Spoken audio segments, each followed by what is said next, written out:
हम जब लिखते हैं तो लिखने के दौरान वाक्य या वाक्य के बीच में हम इस प्रकार के चिन्ह लगाते हैं ना अपन। और अपन हिंदी भाषा पढ़ते हैं तो उसमें भी बहुत से प्रकार के चिन्ह आते हैं, ऐसे चिन्ह दिखाई देते हैं, है ना। इनको हम विराम चिन्ह कहते हैं, है ना। तो लिखते समय अपने भाव को रोकने के लिए जो चिन्ह हम लगा जाते हैं उसे हम विराम चिन्ह कहते हैं, ठीक है।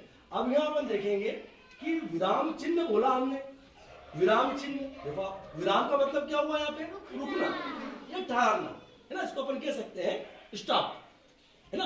अब आप लिखा हुआ आगे चिन्ह, चिन्ह है ना, अपन निशान कहते हैं ना, निशान लगाया अपन देखते हैं यहाँ पे देखो, जब अपन गणित में करते थे तो अपन लगाते थे, ये प्लस का चिन्ह लगाया अपन, ये माइनस का चिन्ह लगाया, है ना, ये अपन ने बराबर का चिन्ह लगाया, है ना। एक चिन्ह गुणे का भी आता है, एक भाग का भी चिन्ह आता है, ऐसे हिंदी में भी चिन्ह अलग अलग आते हैं। देखो विराम रुकना और चिन्ह यानी सिंबल, ठीक। अब हम ये देखेंगे कि कौन कौन से चिन्ह होते हैं। देखो यहाँ पे दो वाक्य लिखे और दोनों एक जैसे हैं, देखो यहाँ पे आप, है ना। यहाँ लिखा उसे रोको मत जाने दो, है ना।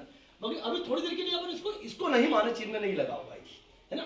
और यहाँ पे भी देखो ऐसा कैसा है, ये उसे लिखा, यहाँ भी उसे लिखा, रोको रोको मत जाने दो, ऐसा कैसा लिखा हुआ। बाकी यहाँ पे क्या लिखा है, उसे रोको, यहाँ पे अल्प विराम लगा दिया, इसको हम क्या बोलते हैं, अल्प विराम। और यहाँ क्या लिखा है, मत के बाद में अल्प विराम लगाया, है ना। जैसे एक लड़का जा रहा, आप आओ, है ना, अभी जा रहा है तो मैंने बोला कि उसे रोको, तो आपने रोको उसको मत जाने दो। क्या बोला, जैसे मैंने बोला कि उसे रोको और उसके बाद में हमने अल्पविराम कुछ समय के लिए रुके, बैठ जाओ आप, है ना।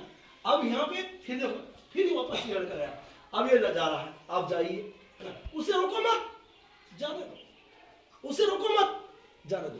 अब यहाँ पे क्या हुआ, उसे रोको, जैसे हमने बोला उसे रोको, वहां पे अल्पविराम लगाया और उसके बाद में है क्या, बैठ जा बेटा, है ना। और उसे रोको मत, वो चले गया, उसको रोको मत आप, क्योंकि मत के बाद में हमने अल्पविराम लगाया। तो ये चिन्ह के बाद में जैसे अल्पविराम हम लगाते हैं, इधर पूर्ण विराम देखो आप, है ना।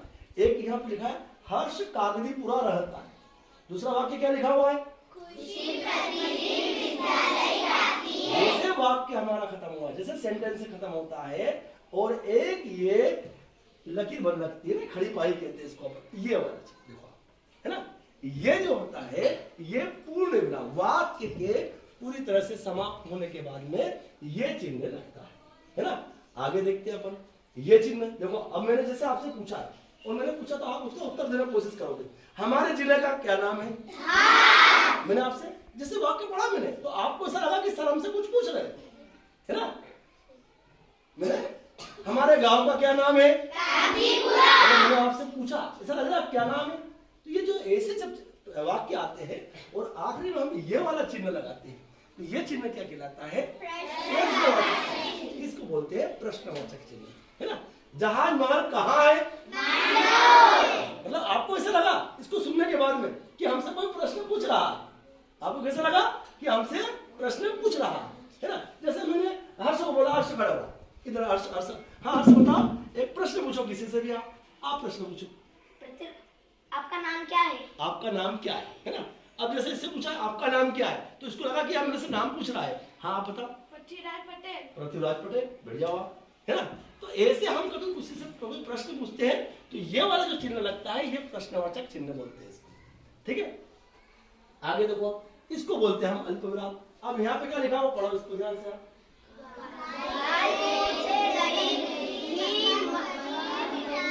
पनीर मिठाई इत्यादि बनती है, ये बनाई जाती है, ठीक है ना।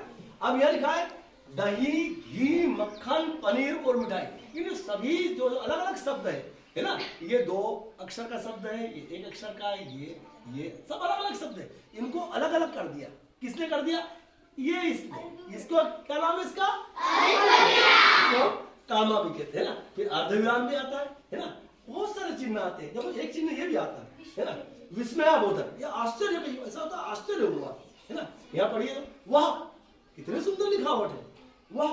तो ऐसा लग रहा है कि हमको जब किसी चीज को मैंने देखी, आप जब सुंदर अक्षर में जब नकल दिखाते हो, है ना, टीचर को, तो अब अच्छा लिखते हो तो क्या होता है, वाह, सर के मुंह से निकलता है, वाह कितनी अच्छी लिखावट है। तो ये जो चिन्ह लगता है ये क्या होता है, इसको बोलते हैं विस्मय आश्चर्यजनक चिन्ह, है ना। फिर वाह हाय, अब मैं क्या करूं? अरे बाप रे, है ना, अरे क्या, अरे बाप रे, ये क्या हो गया?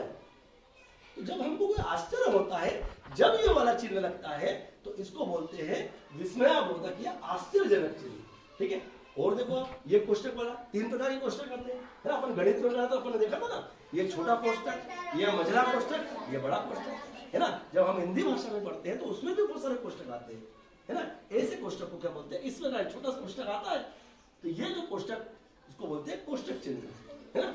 और देखिए आप, लाघव चिन्ह, देखो यहाँ पे 2 वाक्य लिखे हुए हैं, है ना। एक लिखा है शासकीय एकीकृत माध्यमिक विद्यालय। अब देखिए यहाँ माँ के बाद में हमने पूरा सा के बाद में शासकीय पूरा नहीं लिखा और ये वाला चिन्ह लगा दिया। कौन सा? ये वाला चिन्ह लगा दिया, तो हाँ, उसको छोटा कर दिया। लाघव का मतलब छोटा करना। ये वाला जो चिन्ह लगता है उसको बोलते हैं लाघव चिन्ह, है ना। देखो माध्यमिक नहीं लिखा हमने, ये चिन्ह लगा दिया, है ना। तो ये वाला चिन्ह लगाया तो उसको क्या बोलते हैं हम? यहाँ लिखा हमने डॉक्टर, पूरा डॉक्टर नहीं लिखा हमने, गा के करके ये चिन्ह लगा दिया, डॉक्टर रावत। तो ऐसे हम ये चिन्ह लगाते हैं, इसको बोलते हैं हम लाघव चिन्ह। ठीक है, ऐसे ये विवरण चिन्ह, ऐसे बहुत प्रकार के चिन्ह हमारे सामने आते हैं। ये देखो योजक चिन्ह अपना, है ना। यहाँ पे क्या हुआ अपना? लाभ और हानि। अब हम लाभ और हानि के बीच में हमने एक चिन्ह लगा दिया, तो क्या हुआ? ये जो चिन्ह है जो बीच में लगता है वो क्या हुआ? योजक चिन्ह।